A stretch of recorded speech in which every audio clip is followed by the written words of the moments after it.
Hey, what's going on, everybody? Welcome. Today is Thursday. It's May 25th, 2023. My name's Jeremy, and this is my first cup. I want to thank everyone for their patience with not having a show yesterday. I woke up and I just couldn't. I was feeling very poorly. I wasn't hungover. It wasn't anything like that. But I knew I needed a few more hours of sleep. So I went back to bed for a few more hours and was able to shake most of it off. So thank you for your understanding.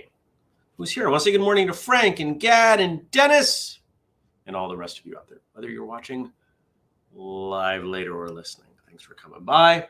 Had the deer in the backyard this morning. That's been a nice change. I think that's the third time that's happened this year. Last year it barely happened. So kind of pumped for that. How was your Wednesday? What did you do? I had a really good day. Went to the office, did a bunch of work, had a couple calls. They went well. Went to the gym, had a meeting about opening my martial arts school, which went awesome. Laid out a whole bunch of things. Here are all the things that need to be planned. Time to get on most of them. That will be the focus of my life for a little while here. And I'm excited for it. It's going to be great. What else did I do? Went to bed at a reasonable hour. Ate a taco salad for dinner. It's all good. What about you? How was your Wednesday? What did you do? Did you do anything exciting? Did you do anything productive? Anything out of the ordinary? Did you train? Did you...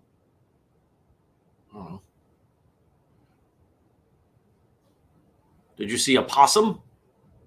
I've seen a possum on my road twice in the last week. And I've never seen a possum in the wild before that, which is kind of crazy.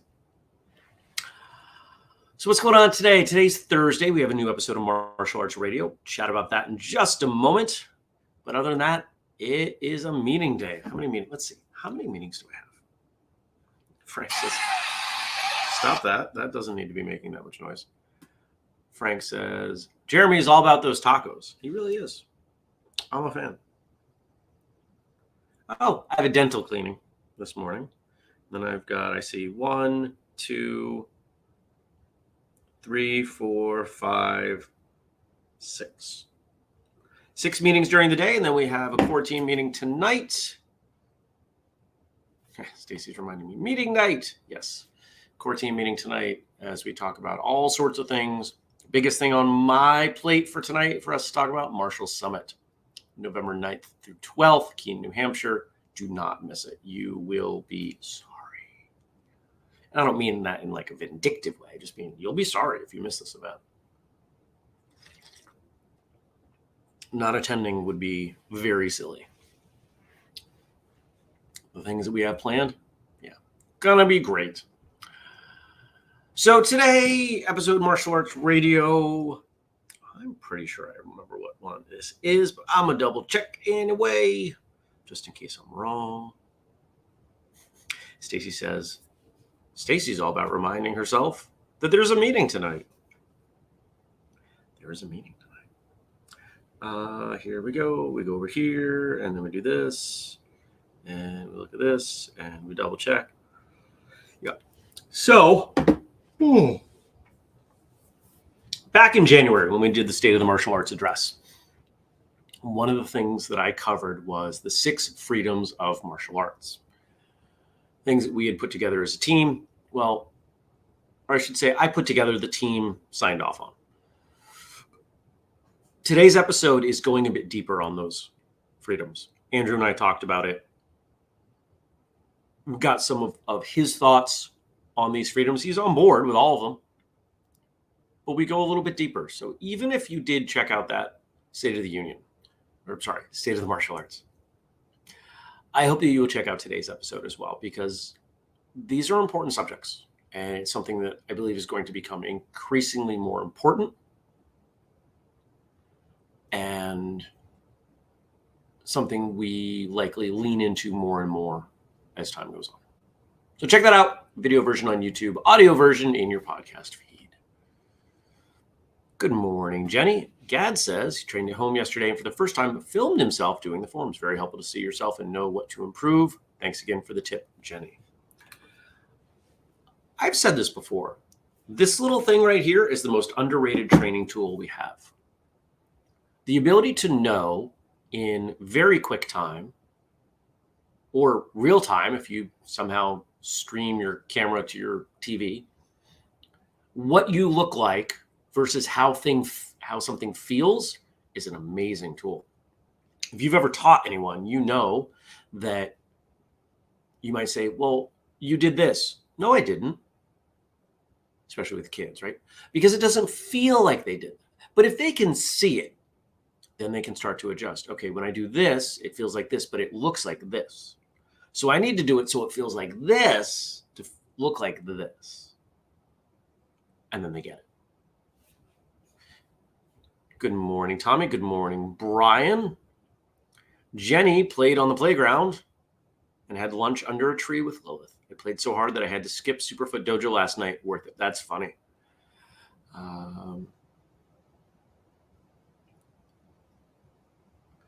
Dennis says, super hand training with Superfoot last night. I'm guessing it was a boxing night. Those classes are too late. I almost didn't get up for first cup. Ha.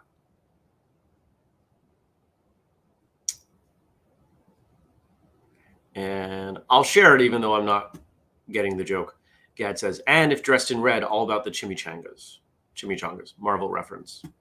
See, chimichangas makes me think of Napoleon Dynamite. Because summer was mean. Am I doing anything else today? No, so in between meetings and meeting, I will run north and I will go to a CrossFit class, which I'm looking forward to. Then I'll come home. And tomorrow is an interesting day. We'll talk about that tomorrow, but I knock on wood. Yeah, we'll see how the weekend goes. We'll see how tomorrow goes. I was hoping, the plan was to plant tomorrow, but I don't think that's going to happen. Because my plants are just sitting out on the porch. I did not have to bring them in last night. It was not too cold, and I'm thankful. I should not have to tonight either. But that means that they're still getting acclimated to the heat. And if I plant them tomorrow, they are going to scorch. So I'm probably going to plant on Monday.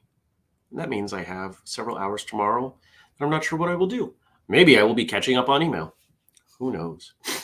Stacy says, it's so hot over the next week. Yeah, we've got, if the weather turns just a little bit, we'll have a heat wave in May, which we've had the last 2 years. Last 2 years, we've had 3 days in a row of 90 degrees. We have 3 days in a row predicted at 88. We'll see. Coffee is perfect today. Anything else I want to say? I don't think so. Let's see what Frank gave us. Thank you, as always, to Frank for all of your work on the show. Thank you to Josh for our theme song and to Denise for our audio. Excuse me. I'm chalking that up to pollen.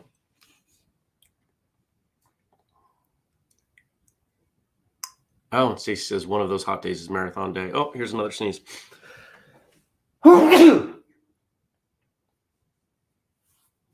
All right, we're good. Jenny says thank you. Or bless you, thank you. All right, where are we? She says bless you again. Here we go. We have 3 quotes today, courtesy of Frank from Plato, the Greek philosopher. Any of you know that I'm double majored in philosophy and computer science? Read a lot of Plato back in the day. The right question is usually more important than the right answer. The right question is usually more important than the right answer. Why? Well, I can think of this for a couple different reasons. If you ask a poor question, let's say somebody just gives you the answer, how well do you retain that information? But when you truly ask the question, when you truly want to know the answer to something, and you are involved in finding the answer to it, whether it be from designing the question or researching the answer or seeking out the person who can answer it, whatever it is, you tend to retain that information better. But I think there's another way we can look at it. The question itself, no matter what the question is, if it's a good question, suggests an understanding and a desire to learn more, and is done so in a kind of this iterative manner. Like if I asked you, how do we travel through time?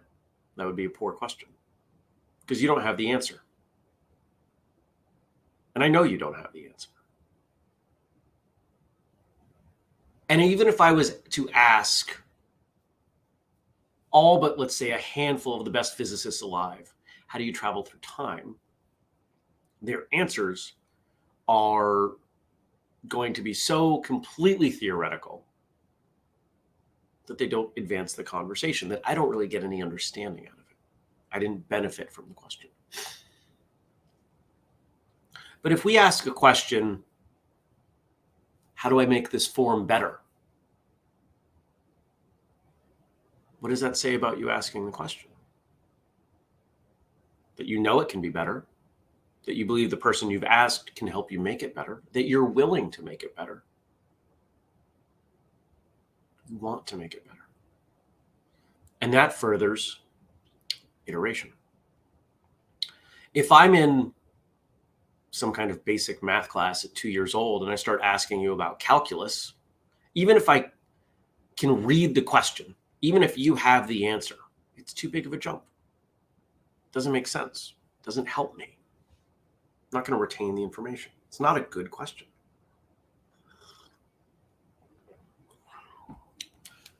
Stacy says, you read Plato, but would you still play with Play-Doh? I would. I didn't play with Play-Doh much.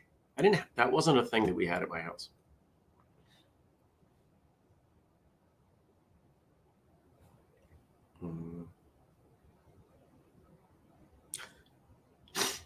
Everyone's being silly. Love it. I love asking questions. I think asking questions is awesome.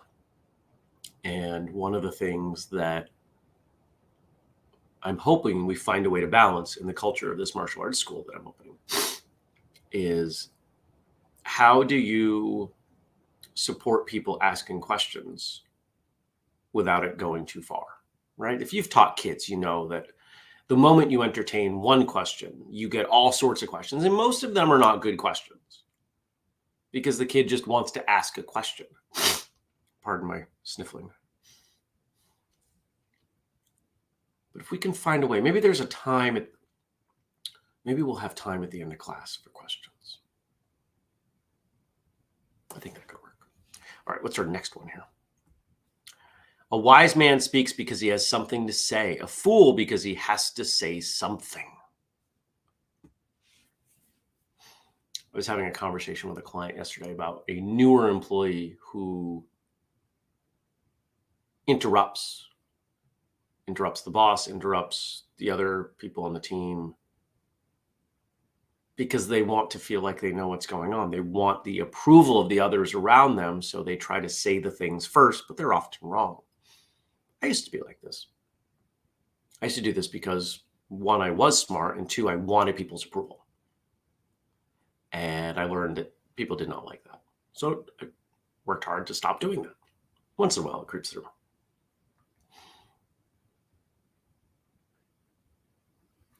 I'm finding as I get older and, let's say, wiser, I volunteer less and less information. I listen to what other people say. I try to do more of that. Some of that is the influence of the podcast, right? I'm in the back seat on that. I play second fiddle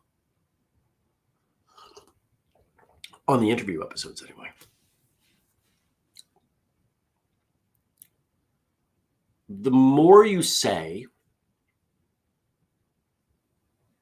the more likely someone is to find issue with what you say. When I counsel my clients on either a website or a paper or a poster or a brochure or anything like that, how do we put fewer words in it? What's the purpose here? Let's start there. Let's only put in the words that get us where we need to go. Because anything else runs the risk of somebody finding something they don't like or confuses them, and then they disengage, and then you don't get them as a customer.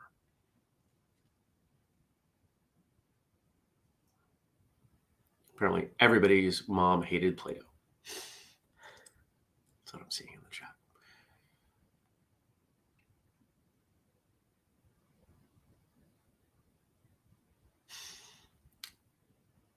If we think about this in terms of training, there's a correlation here that I didn't notice at first with sparring. If you watch a really skilled, let's just lump it all under the term fighter. If you watch a really skilled fighter, they don't waste movement. They don't throw techniques that aren't worth throwing.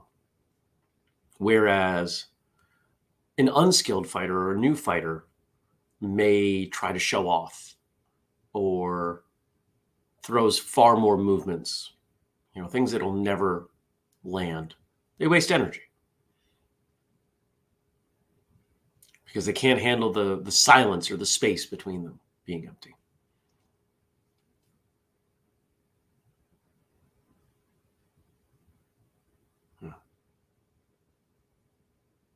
The more skilled someone is, the more patient they're going to be, the less they're going to throw or say.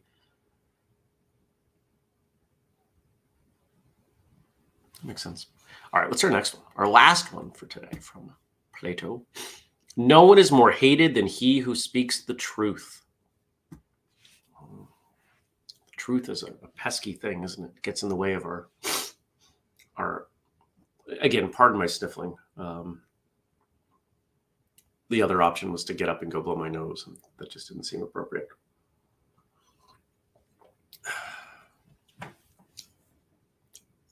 People don't like being corrected. If you think something is the case and I tell you that it is in fact something else, most people don't like that. This is kind of the root of the internet, right? This is what we all struggle with now, is what is true, and disagreements over what is true, and difficulty finding what is true, and arguments over perspective of truth.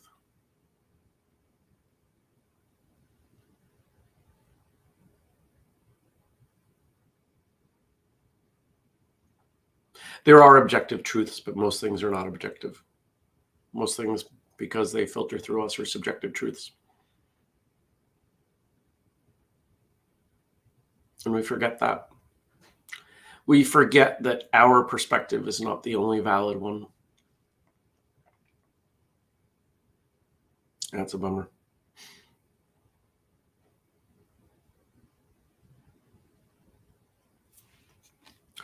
Tommy says, some people talk endlessly about certain things, and the conversation goes circular on, and it becomes like the Charlie Brown adult sound.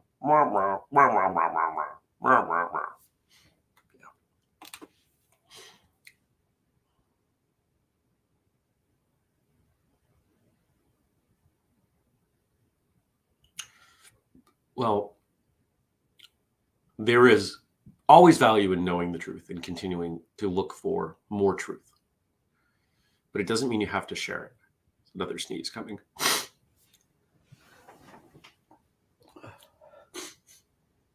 Nope, did I head it off? I did. All right, no sneeze. I really do need to go blow my nose. So we're going to wind down here. Thank you, everyone, for being here. I appreciate you. If you want to support today's episode of Martial Arts Radio and share it with people. If these are 6 freedoms that you agree with, share them with other people. Share them on social media. Send them to a friend. Send them to an instructor. Send them to people who don't train. I don't care. Just help us spread this idea, because if we could get, the more people we get bought in on this, the better the industry gets. And if you've forgotten what those 6 are, you should probably go check out the episode again. Remember, the first one is the freedom to train. It was a longer version, but that's essentially what it is, the freedom to train. I thank you for coming by. I appreciate all of your support. This show is far more fun when you are here. So I'm glad you were here. And I hope to see you tomorrow for our Friday show. Yay! All right, everybody. Take care and be well. Peace.